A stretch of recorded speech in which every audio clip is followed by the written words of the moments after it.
Hi, it's Dwyer.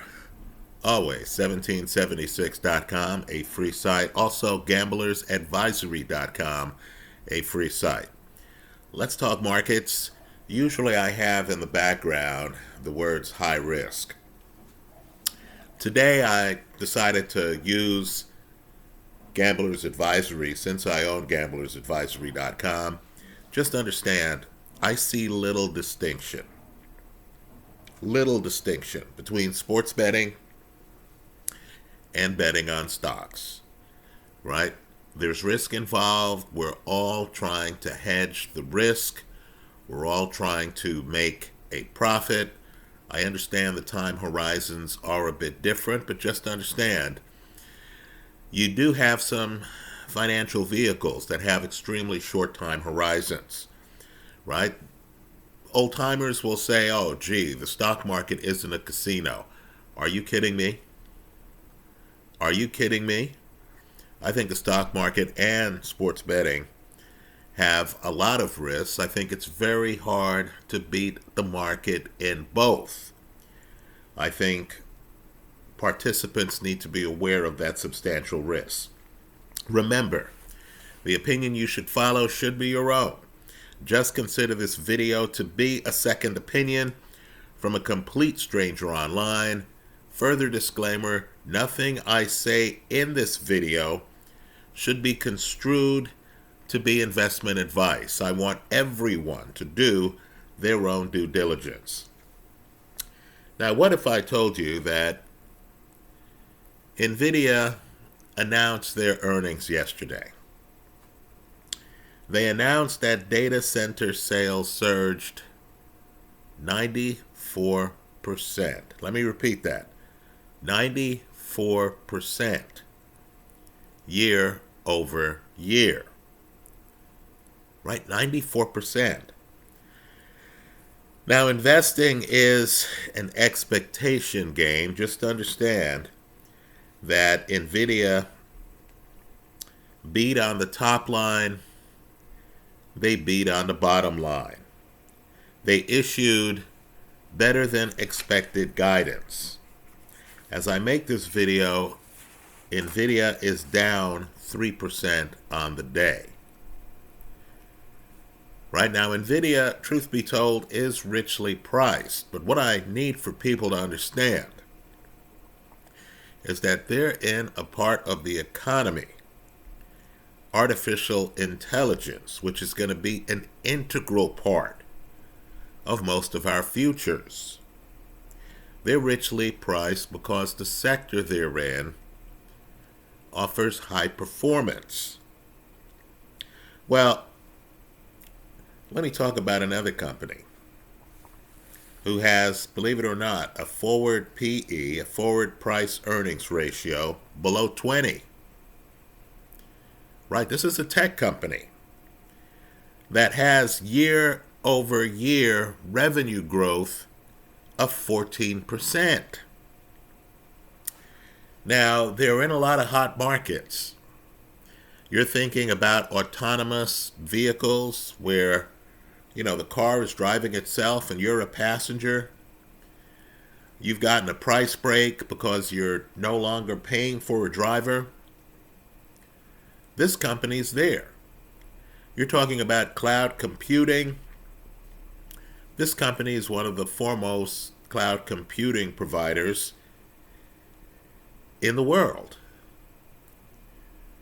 Right? You're talking about artificial intelligence. Here again, this company is cutting edge. This company is doing things like folding AI into its browser. And of course, this company has one of the dominant map programs. Right now, you're actually watching my video on a platform owned by this company. Believe it or not, I'm talking about Alphabet. Right, folks? Forward PE is what counts. You're talking about a company with not only a huge growth rate, but you're talking about a company that's in highly profitable markets that have huge upside. When Google, for whom Alphabet's the parent, when Google has a forward PE below 20, that's always going to grab my attention. Now let's talk about some other things folks need to anticipate, in my opinion, in the market. Right, folks? Elon Musk, when he took over Twitter, now called X, he let go of a lot of people. There was a huge staff reduction, and I mean meaningful. Now, we all need to carefully consider that because Elon Musk is the head of the Department of Government Efficiency, DOGE, and it looks like he's working hand in hand with returning President Donald Trump. Now, they offered buyouts to several federal employees, right? Let me just say my own thought is that the current system's unsustainable. We have far too many federal employees. We have a greater than $36 trillion debt. We need to, and that's different than a government deficit. Understand, deficit connotes, how far underwater are we for the year? The debt is ongoing. It adds up, all the leveraged overspending that we've done in the past. Right? So, no doubt government has to downsize. Well, there's talk about hundreds of thousands of federal layoffs, and they're coming from a good source. The president himself, Donald Trump. Let me also just give a quick story here because it goes hand in hand with AI. Years ago, and I mean years ago, I used to keep my timesheets on cassette tapes. And I had a guy, I had to let him go, but I had a guy whose only job was to transcribe the tapes that I made, right? I have to bill clients. I had, what I did for their cases on the timesheet, understand on the digital tape, understand how important it was, right? If I said 0.3, we were talking about 0.3 of an hour, 18 minutes.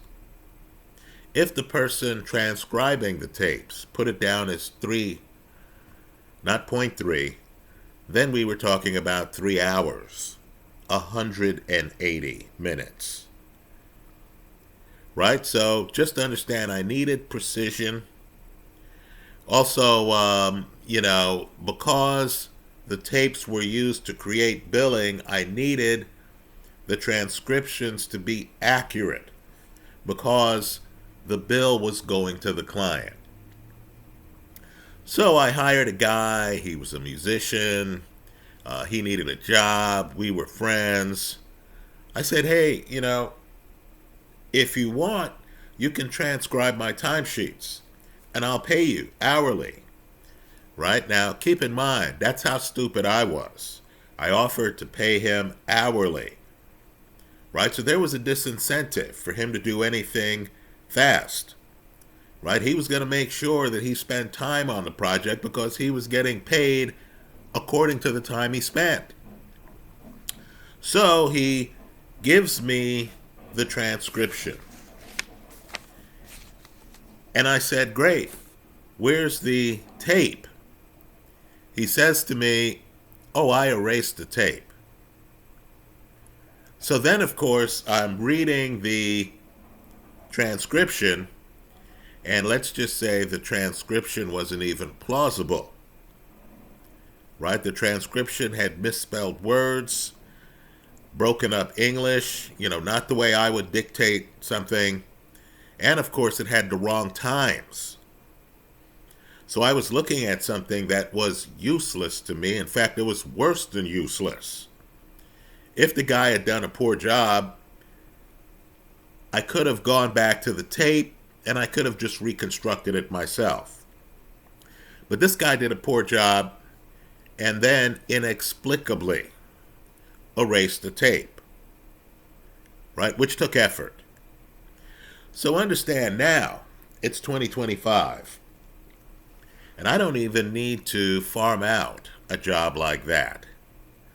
Now you have voice transcription services. Software has grown up that much. I can dictate to my computer my timesheet. Right? Let me just say too, now you have things like spell check, where I'm not even at risk of, putting out a product that has misspelled words because the person I hired is, not taking the job seriously enough. Right? The point I'm making is that software is deflationary. Many people are going to, or have already, lost their jobs because of technological advancements that now have greatly reduced the cost of production. Right? Case in point, I have older eyes these days. So, I really appreciate being able to have things read to me. Well, now, of course, on services like Audible, on websites like seekingalpha.com, you're finding out that the cutting edge websites can now actually read to you what's written. Right? I don't have to, strain my eyes, get my glasses, lean, look at the screen, and read. Now I can just hit a button and have books read to me, have articles read to me. Right, folks? That's going to cost people their jobs. Right? AI, I can't think of a bigger disintermediator. Right? If you're a lawyer, just understand, now you have programs that can write briefs. Right? Back in the day, you would have a law clerk, and you would say, hey, can you do some research? Tell me if at-will employment allows an employer to fire someone for A, B, or C. Right? Now, all I have to do is type it up. Type in not even the report, but just type in the search inquiry.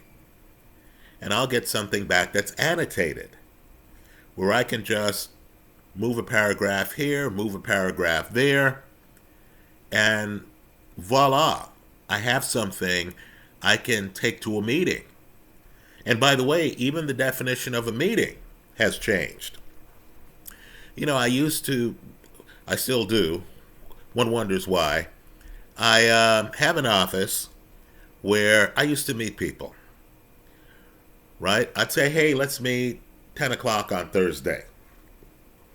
Right? Now, of course, when I say, hey, let's meet, I add the words on Zoom. Right? This way I can wear whatever I want, a shirt and tie. Even that's changing. Right? Now that people get more acclimated to Zoom, you no longer have to put on the costume. But I could be wearing sweats, as I am right now. Right? Below the waist. But look appropriate above the waist. I can hop on Zoom in less time than it would take me to drive to my office. And I can, of course, talk with people. So I can schedule more meetings. Because I can now talk with someone who lives, let's say, in Redwood City. Then I can, in 5 minutes, just get into another Zoom meeting with someone who lives in San Jose. No one is traveling to where I am. And I'm not paying money to use the conference room. Right? So just understand, that's going to disintermediate. That has disintermediated a lot of positions. right? Because the office center is no longer getting the money I was paying to use a conference room. Attorneys watching this video know you can even take depositions remotely. You know, I've had trials where witnesses have appeared remotely. Right? So, folks, whenever there are advancements like that, people are losing their jobs. The infrastructure is getting cheaper to use. And people start asking questions like, do I need to hire someone to transcribe my timesheets? Let's talk about another area, transportation. Now, I know if you're in business, we're about to do our taxes, right? If you're in business, Uber is an absolute godsend. Right before, you were dealing with figuring out your mileage. You were dealing with figuring out how to, apportion car repairs between business and work. Now with Uber, and it's a hidden benefit of Uber. If I'm going to a meeting someplace, and it's not like I go to that many meetings, right? But if I'm going to a meeting someplace, now I can just, do an Uber and get the receipt. That's a business expense. So not only am I able to doze off in the car on the way there, relax, take out my phone, catch up on the news, but I have a bulletproof tax receipt because the government knows that Uber provides transportation services. Right now, I can line it up. So I can say, on this day, I had this hearing, and, here's my Uber bill to and back. Right? So you can line up your Uber bills and get your taxes done. Let me just say, too, as an investment, Uber is phenomenal because more people are using Uber than ever before. Understand, too, Uber now is even offering driverless services, right? Uber is well positioned for the driverless world, the autonomous vehicle world, right? And Uber has the brand. Where I say the word Uber, everyone here knows what I'm talking about, right? There'll be competitors, but if you're on the road in some strange city and you need reliability, right? I can't go with Joe's car service, right? It's just easier for me to go with Uber, right? Just like if I'm on the road and I need a good cup of coffee, and I see Starbucks, I see Pete's, and I see Joe's local coffee. Joe might be kicking butt with great coffee. But if I only have one cup of coffee on a morning where I'm thinking, man, I need a cup of coffee before whatever I'm doing, I know what to expect from Starbucks and Pete's, right? Joe has some catching up to do for out-of-towners. Same thing with car services, right? With Uber, keep in mind, it's already high risk. I'm hopping in some stranger's car, right? How do I know the guy's not going to drive me to some spot with thugs who are going to take my money and beat me up, right? Well, the way I know is because Uber's actually an ecosystem. Because when I hire an Uber driver, the app tells me how many trips the guy has made or the woman has made, right? And it's two-way, right? Let's say I hop in the car of a smaller woman who doesn't know jiu-jitsu or whatever, right? She knows that I'm a regular Uber customer, right? So she could, number one, know who I am. In other words, I'm not the total stranger in the car. And she would also see how other Uber drivers have rated me Folks, that's a huge moat in business, right? Joe's car service might have great employees, driving great cars, offering great service, but they don't have the infrastructure, the national, the global infrastructure that Uber does. Right? So if I travel to some city I don't know, let's say I'm in Philly, with Uber there's a certain quality control that Joe's car service wouldn't have. Well, let's talk about another breakthrough that people don't talk about enough. Now, as I said earlier, I have older eyes. I have an older mindset. There's some mornings where I don't want to hop behind the wheel. Right? Keep in mind, too, you're dealing with, depending on where you live, heavy traffic. Right? If you're in LA, you might not want to deal with the 10 or the 405 on a given morning, or the 5. Right? If you're in the Bay Area, if you're in San Francisco, you might not want to deal with all the hills, all the turns. In both places, you don't want to deal with the parking costs. Right? Let's say you've reached a point, too, where you don't even want to deal with Uber.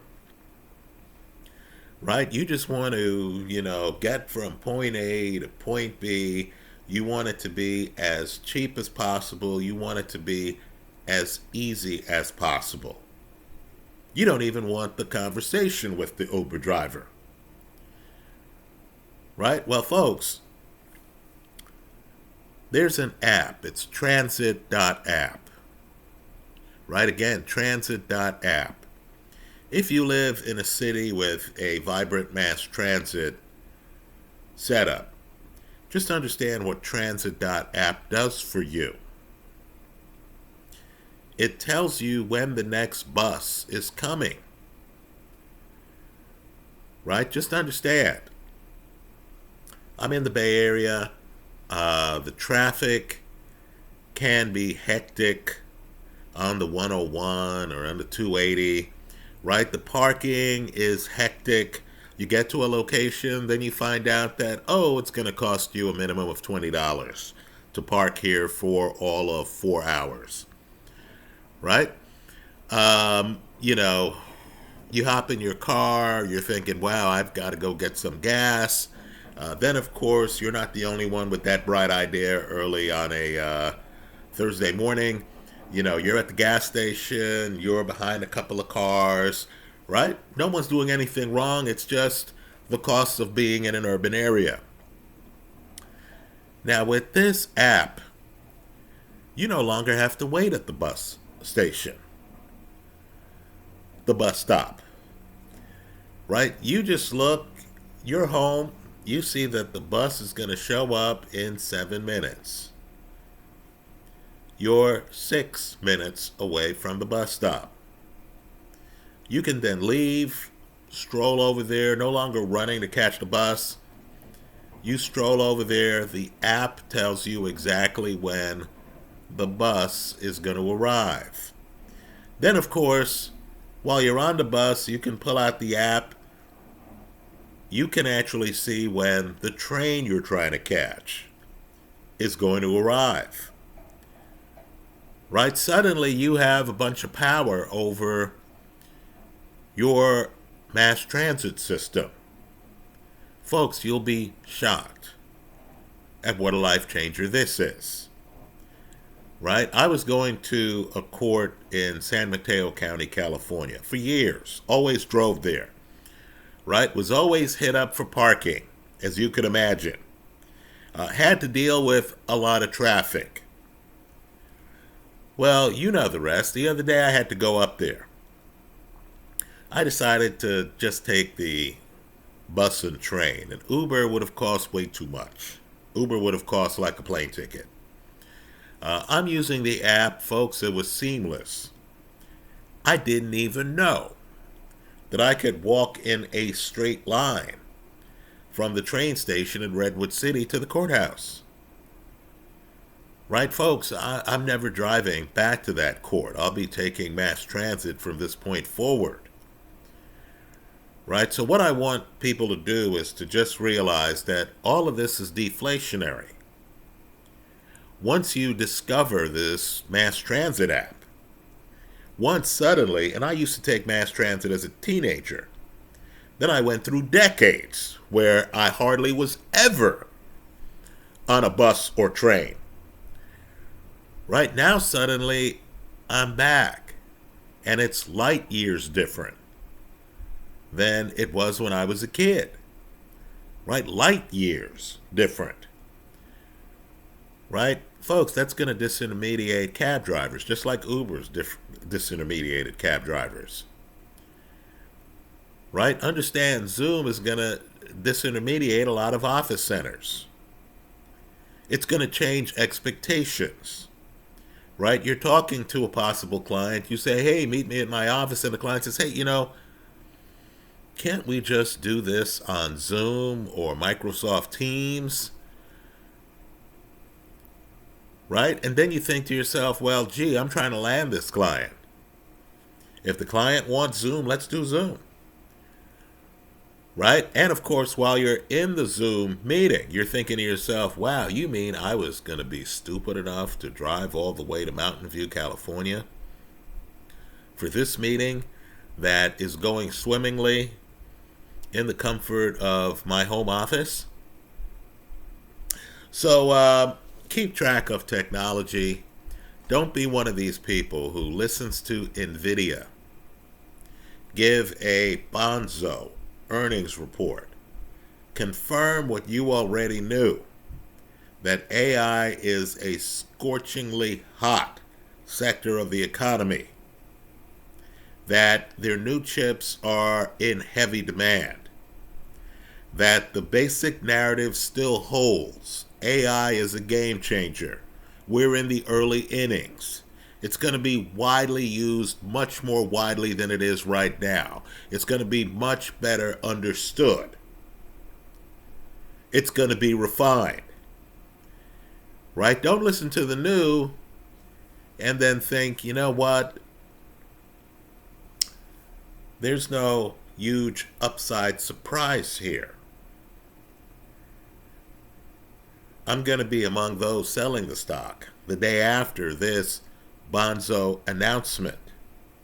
I'm going to look at companies like Google and I'm going to think to myself, they're richly priced, not realizing that the forward PE is below 20, not realizing that Google Gemini is one of the portals for AI, right? Not realizing that AI now is in apps that are making things like travel increasingly easier, right? It's even doing so in a way that might have you thinking about, God forbid, taking mass transit to your destination at, of course, great cost savings. Those are my thoughts. I continue to be extremely bullish on AI. There was talk about Nvidia possibly acquiring a company.